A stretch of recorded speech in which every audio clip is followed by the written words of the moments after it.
Notice how I'm doing this. I got my hand like 1/3 in the middle.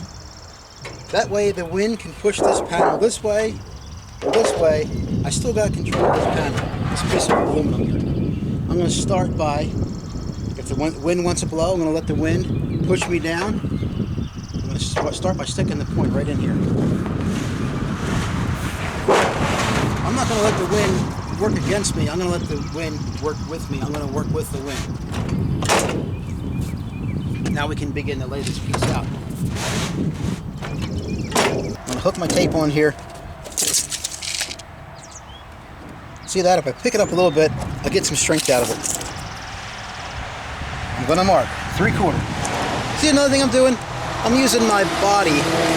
I'm using every part of my body to make me be able to work with this stuff better. I'm picking up the piece here. Now I'm making this piece rigid by doing that, by putting this flap right against my body. That way when I make my marks, the piece isn't going to flounder around on me. Another thing I'm doing is with this hand, I'm holding pressure. We're going to go out a little bit here. And we're going to get straight. I'm not a video guy. Anyway, here we are. Pick up this piece. I'm going to put my body right against it. That makes this plane here straight. This wants to flop around in the breeze, but right where I'm working, this is straight. I'm going to have this nice and straight and rigid, so I'm able to work with this. Okay. Put a little point on this pencil.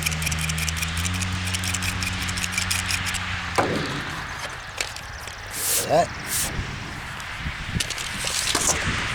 I'm going to start with my 3/4. There's my 3/4. The jam's 5 1/2. Now I'm going to add the 3/4 on, which brings me to 6 1/4. 1 5/8. So I'm going to go 1. There's my 1 inch. Quarter from that. A quarter from that. 1 inch. There's my half. Here's my 5/8. Now I want a 1 inch leg going back, so that's 8 7/8. While my tape is right here, and I'm pulling it taut with this hand on the other side, and I got it straight. I'm making it straight with using my body to make this piece strong. Take my pencil. This line will help me to find these marks as they come out of the break. Instead of just having a line here, a line here, a line here, these lines are going to have an X across through them. So we're just going to eliminate them for now, but you get the idea. Got the piece right where I want it here. It's not floundering around. I made my marks. Now hopefully I made the right marks. We're going to go do the same thing down there.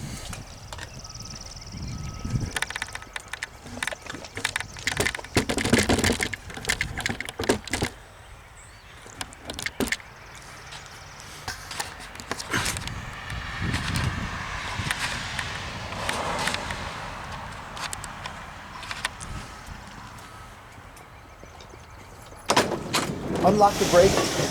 The piece never came out of the brake. It's going to stay right in the brake. Doesn't matter how hard the wind's blowing. I got the piece. It's inside the brake. I'm going to clamp it down.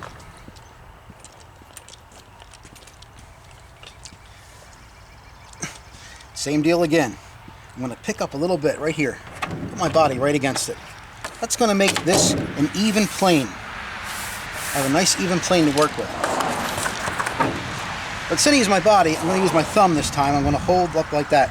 That's going to strengthen this piece and make it level. I want this to be one level right here. I want to make this plane.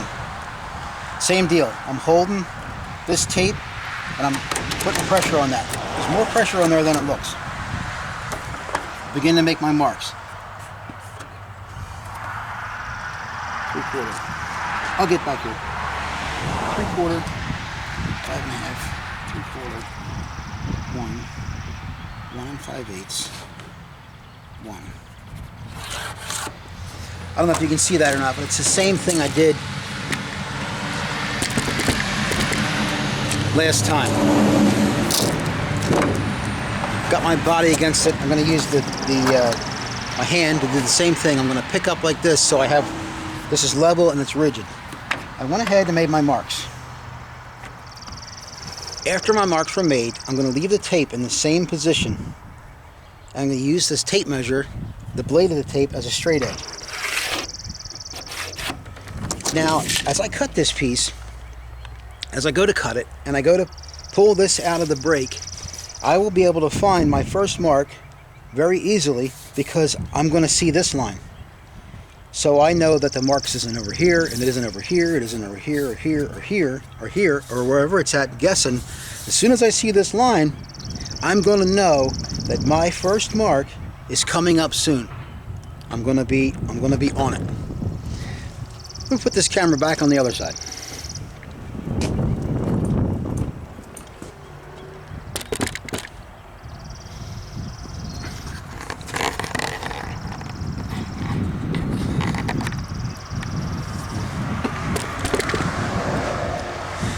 Now with this camera still going,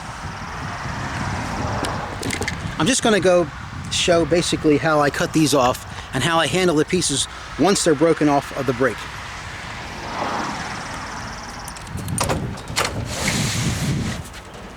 I'm standing in the middle. I'm using this hand.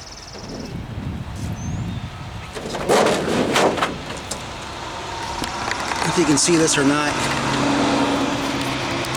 Again, I'm not a video guy. But anyway, this hand here is holding this piece. Is it locking it? No, it's just holding it. I'm going to find my mark. There's my mark. I'm going to put a little pressure with this hand. I'll let this hand go. I'm going to find this mark. Okay, there's one mark. There's the other mark. Lock brake. Stanley knife, make sure you got a good blade.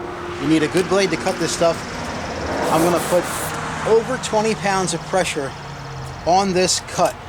I wanted to make a score, and I talked about this already. I'll talk about it again. I wanted to make a score. I want to weaken this piece.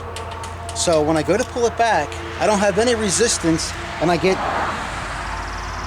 dents in my bends. I don't want dents in my bends.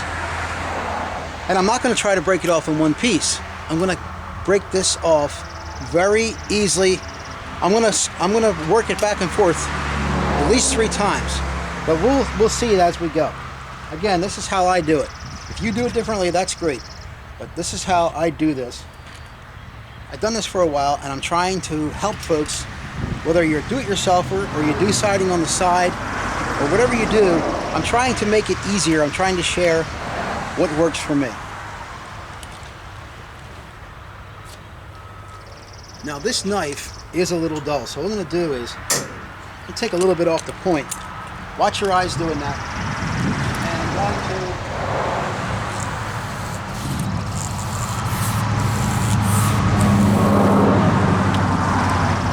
2. Putting a lot of pressure on that guy. 30 degrees. That's it.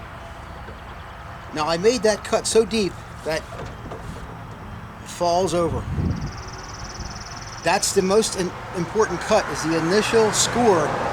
You want this to be so weakened when you bend it back. You don't want resistance, and you don't want to try to break it off in one shot. I've seen that, and I don't understand that, because I've never learned that.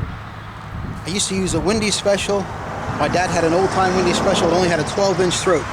He never broke anything off one shot. It was always, you had to work it and work it and work it. In the old days, they didn't have these special hinges. They had these hinges move. They just had a hinge where the material skid. As this hinge went up, the material skid on it. So you have to let this stuff work. Now, you see how easy that went back down. Find my pins here. Another 30 degrees, if that. Look, it's broken off already. The only thing holding this metal is the polyvinyl chloride, or PVC. I don't know what that means, I just say it. It's the PVC, the only thing holding this. So now I'm going to go ahead and break it off. I'm right here. got a hand here, I've got a hand down here. Take this stuff off, walk up, I'm going to back up. One hand. I'm holding it with one hand. See what the hell I did that? I just took it like this, I folded like this. One hand. Wind can blow all at once.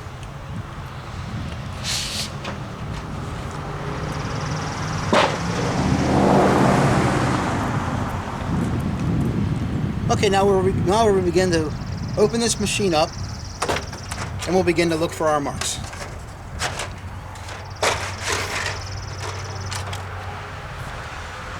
This hand's holding a little pressure. This hand's going to be adjusting. Can you see how I'm doing that? I'm pivoting my hand here. It's just a pivot. I clamped it with these two fingers, and I rock my hand back and forth. There's my mark. Put a little pressure with this hand. Go down here. Same deal.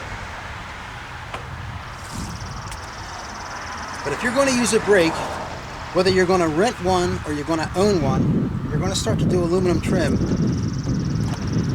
This brake came with a little clip that held this bending part of the brake in. I got rid of that first thing.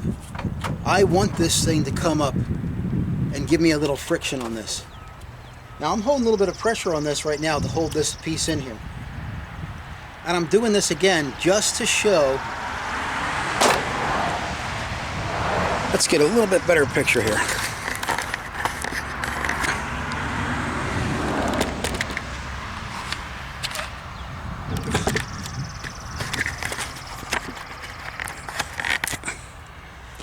Just to show. This piece has already been cut. I'm trying to show how I'm doing this. Let me get where I can see you here. I got one hand holding a little pressure. This hand, I'm clamping this piece with these fingers. Let me get where I can see it. I'm clamping it with this, and then I'm just rocking my hand back and forth while this is clamped. See how that works?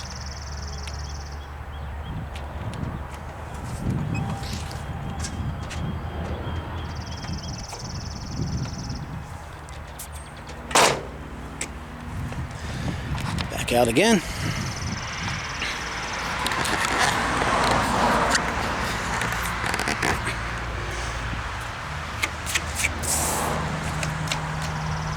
I'm starting with the 1-inch piece that goes back. There's going to be a couple bends made as I pull this out right away. I don't want to make bends so I trap myself. I want to make bends so I can make the bends and not trap myself. That's another thing you can do with a 1-foot piece. If you're not sure how to bend a piece, take a 1-foot scrap, lay your same marks out, and then begin to bend it.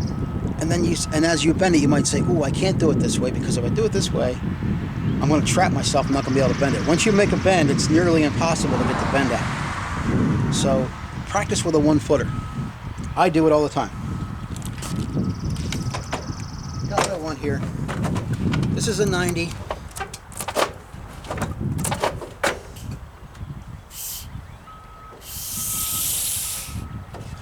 When I do this, my finger is touching the back. I'm not running my finger on the burr unless I want to make this red coil instead of brown coil. My finger's on the, I'm using this, going like this. I'm just pulling out, just like that. Nothing's touching that burr. My finger is not touching the burr at all. My thumb's riding here, my finger's riding like that. That's basically what I'm doing, I'm just going like that. Just pulling this back to 90. If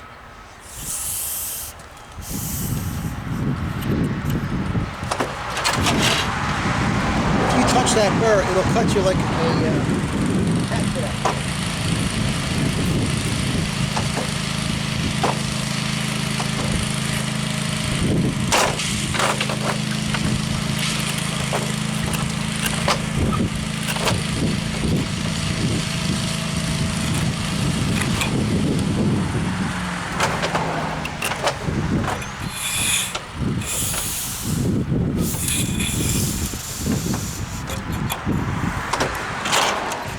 You can see the piece starting to take shape.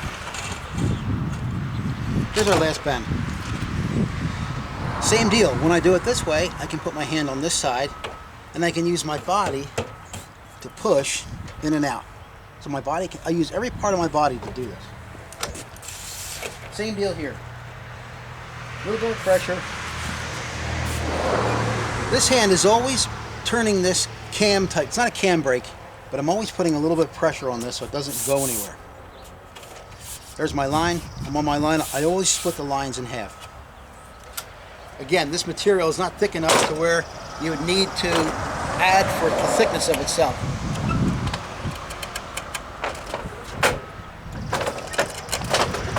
Okay, there we are. I'm going to make this relax that a little bit. That's pretty good.